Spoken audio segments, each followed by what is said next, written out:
and language arts class. Okay, so this week we will be finishing up our language arts.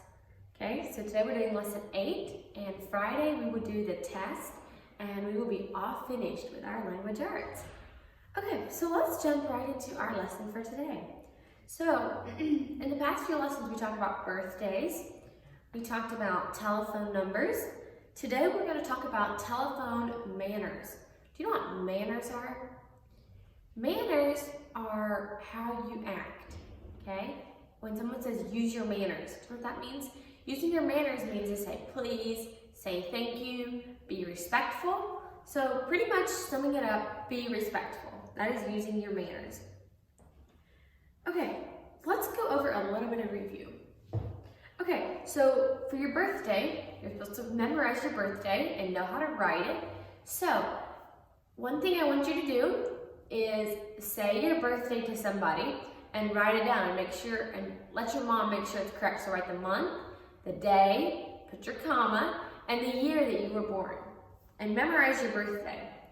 And then your telephone number. Do the same thing with your telephone number. Study your telephone number.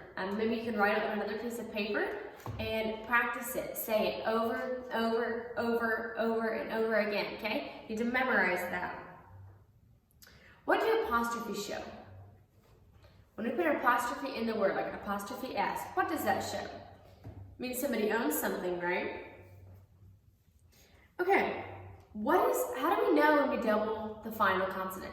What are the 3 questions we ask ourselves when we're wondering if we double the ending consonant? Let's say those 3 together. Does it have a short vowel?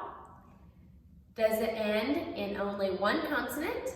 And are we adding a vowel suffix? Let's say those again.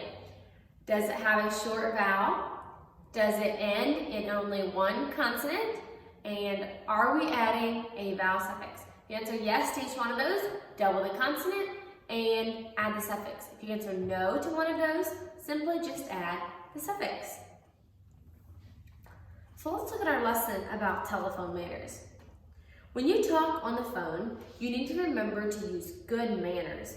When you answer the phone, say hello in a clear voice. If the person wants to talk to your mom, you should say just a minute or I'll go get her. Don't yell for her while you're still on the phone. Okay, so like when you have the phone up on your ear, don't yell for your mom. It says lay the phone down quietly or lay it down quietly and go find her, or just hold the phone off of your face and go find her. When you call someone, you should tell them who you are and why you called. When you are finished with your call, say goodbye or bye. Don't just hang up. Let's look at our lesson, answering the telephone.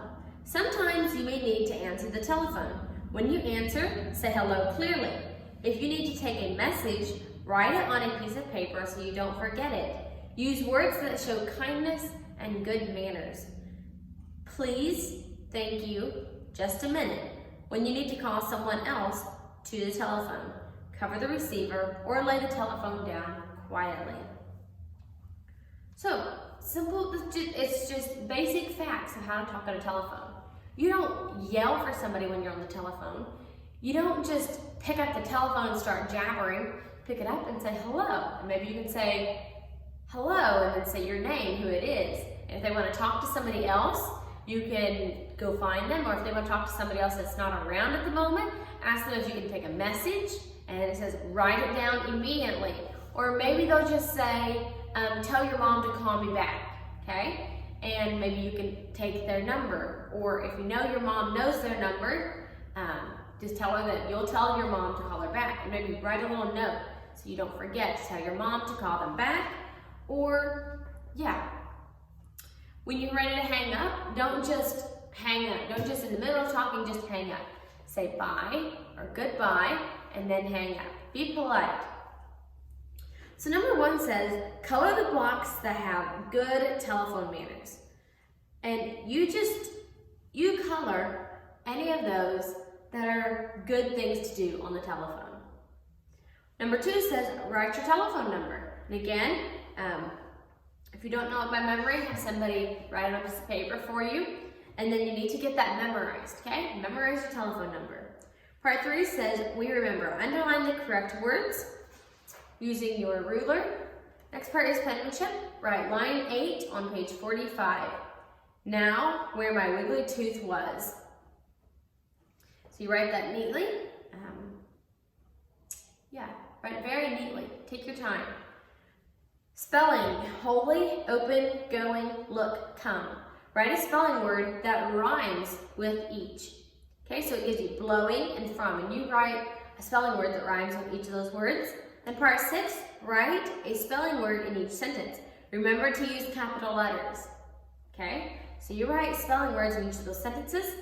Practice your spelling words. We're gonna have a quiz, and you will have those spelling words on your quiz. So do those 2 pages carefully. Take your time, make sure you know your spelling words, make sure you know your birthdays, make sure you know your telephone numbers, and make sure you know how to talk on the telephone.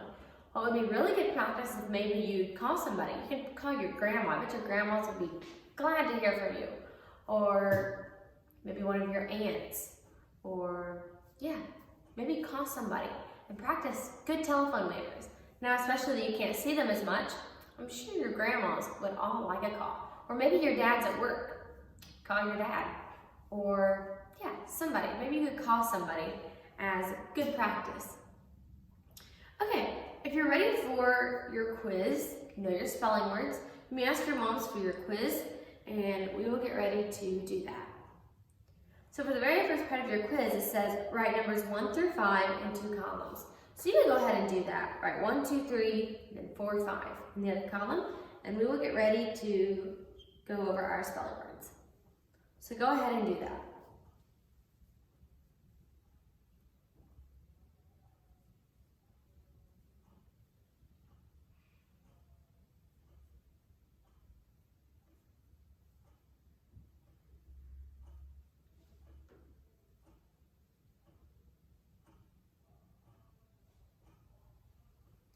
If you have that finished, we will go ahead and do our spelling words. Number 1. Number 1 is holy. Holy. God is a holy God. Holy.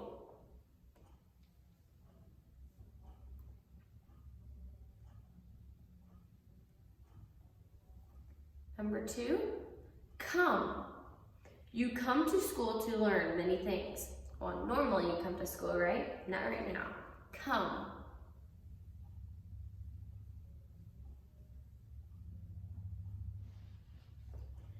Number 3, open. Open. Please open the door for me.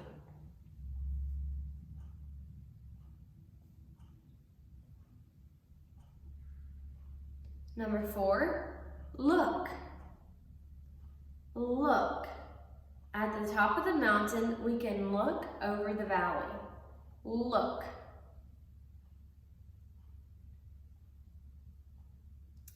And number 5, going. Going. Where are you going for supper tonight? Going.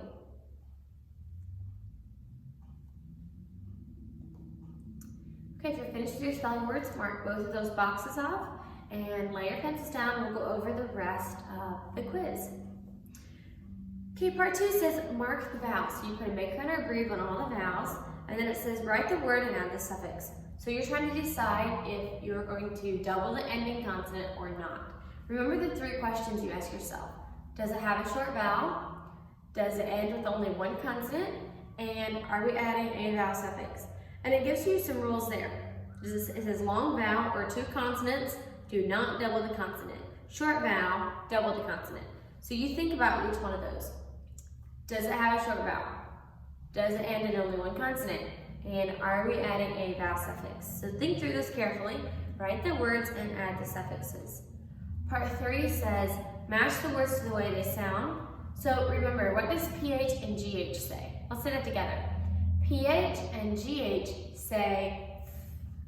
PH and GH say f. So you use your ruler and draw lines to match the words to to their pronunciations. Part 4, divide the root word from the prefix and suffix. So first of all, you look, is it a prefix? Does it have a prefix? And then use your ruler and draw a line if it does. Does it have a suffix? And draw a line. And then your middle word should be your root word. Make sure you still have a root word left after you find the prefix and the suffix. Part 5, put apostrophes in the word. Now, do you remember where to put apostrophes? Remember you put apostrophes up by the top of the S, just like this. Okay, so it needs to be up there on top. Don't put it down here or down here, okay? Right up on top, by the S, right in front of the S. Part 6 says, write the contractions, and then it gives you the contractions. So what is the contraction for I had, or you would, or she had? Part 7, write the sentence neatly on the lines, that is penmanship, and it says, brush your teeth every day. Write your penmanship neatly, take your time, make sure you watch the lines, make sure you get all your letters nice and straight. And yeah, I think that is all for your language today. I'll see you in reading class in just a little bit. Do your quiz very carefully.